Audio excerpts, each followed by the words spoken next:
Welcome guys to the module of understanding macros. So in my career as a trainer, the idea of macros, what they are, how to calculate, how to figure out the right ones, has been a huge hurdle for many clients. And part of it is misinformation on the internet because it's really not that difficult, right? So the idea of macronutrients really breaks down into three, right? There's protein, carbohydrates, and fats. And now we're gonna go through as to what they do and how important they are and so on and so forth. So protein, I always tell people, think of what the word means, right? The word comes from the Greek term proteas, which means the first, the only. So life literally comes out of amino acids. So protein is a must, right? And most trainees have that right. So protein, there's basically a difference between animal, such as this ribeye, and then plant-based, which is, let's say, beans, right? So the difference is that animal proteins have all essential amino acids, meaning they are a complete protein. So that is being measured in biological value. So the egg is the gold standard, which is 100, which means out of 100 grams of egg protein, the body can make 100 grams of muscle tissue. It doesn't quite work that well, but it's an okay enough system for us to use. And then let's say chicken, steak, fish, they all rank like in the mid-90s, give or take, whereas plant protein, such as I said here, beans, comes down to 52 in terms of biological value. So does this mean that plant protein is useless? It's not. Because you have to understand, you do not have to eat all 20 amino acids in every meal. As long as during the day you consume all of them, you're perfectly fine. So let's say, funnily enough, corn and beans, such as tortillas with beans, make for a complete protein. Fun fact. So for people who are watching this, who are vegetarians or vegans, fear not, our guidelines work for anyone. There is a bit more of an uphill battle in terms of reducing carbohydrates when it comes to dieting, but we'll get to that later. But the point being is that animal proteins, while superior in terms of building muscle, holding on to muscle, that does not mean that somebody who chooses a vegetarian pathway cannot build muscle. That's simply not true. So that's protein, and pretty much that's the one thing the bro science has right. You should consume about 1 gram per pound of body weight. Unless you are very heavy, then of course different parameters apply, or you're very malnourished, but I'm assuming you need them. Then there are carbohydrates, right? So carbohydrates, ever since Atkins, have gotten a really bad name. They seem to be responsible for the destruction of the rainforest, climate change, and so on and so forth. And carbohydrates are labeled a non-essential macronutrient, meaning you don't need them.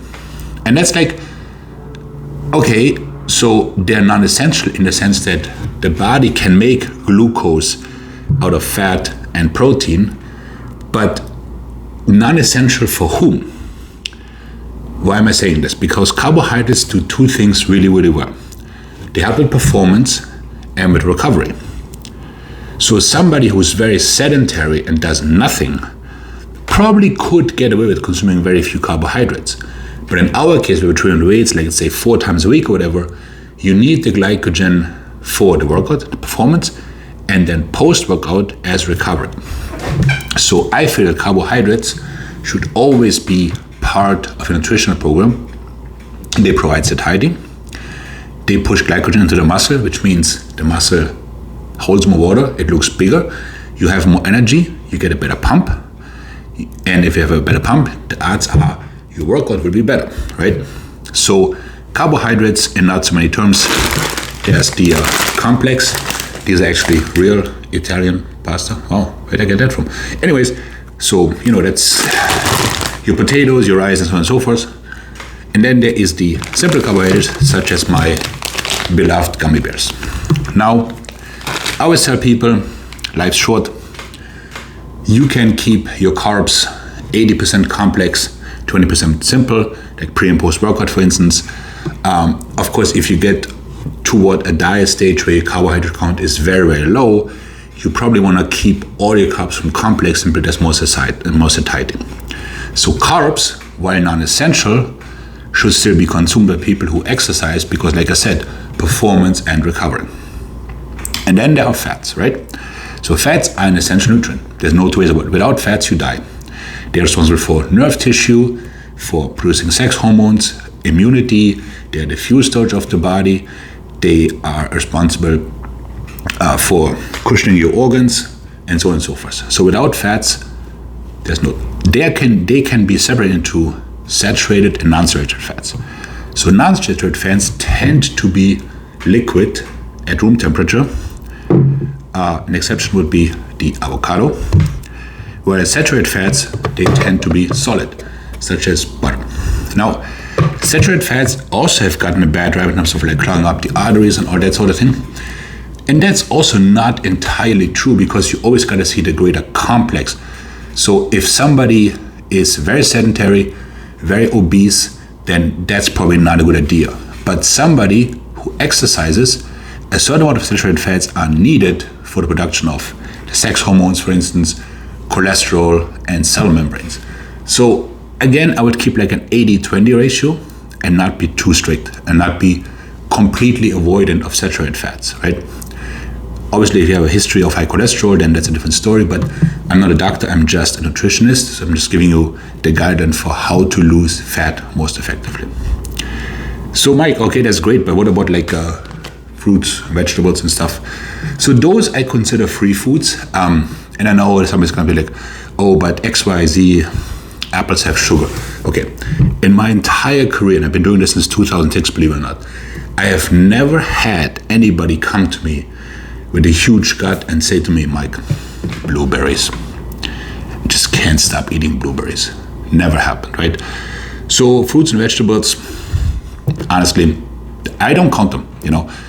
Even if I go into really, really low body fat levels, I will have strawberries, raspberries, whatever, because obviously they deliver micronutrients, they're also very filling, they taste good, and when you're like in the true depth of a bodybuilding diet, they are like the most amazing dessert ever. So, in conclusion, protease, the number one, the big kahuna, divide up in animal and plant protein. The biological value of animal protein is higher, but plant protein is just as fine to build muscle. Carbohydrates, undeserved bad rep. Performance and recovery, just make sure you keep the complex to gummy bear ratio like 4-1 or so. Fats, saturated fats are not the devil. You need some of it, you know, not heaps, but so stick more to non-saturated fats. Fats also non-negotiable. Without fats, you die. Fruits and vegetables, dig in as much as you want. In the next chapter, we will learn how to break down the macros for our personal needs in terms of how much protein and how much carbs and so on and so forth. Thank you for watching. Maik out.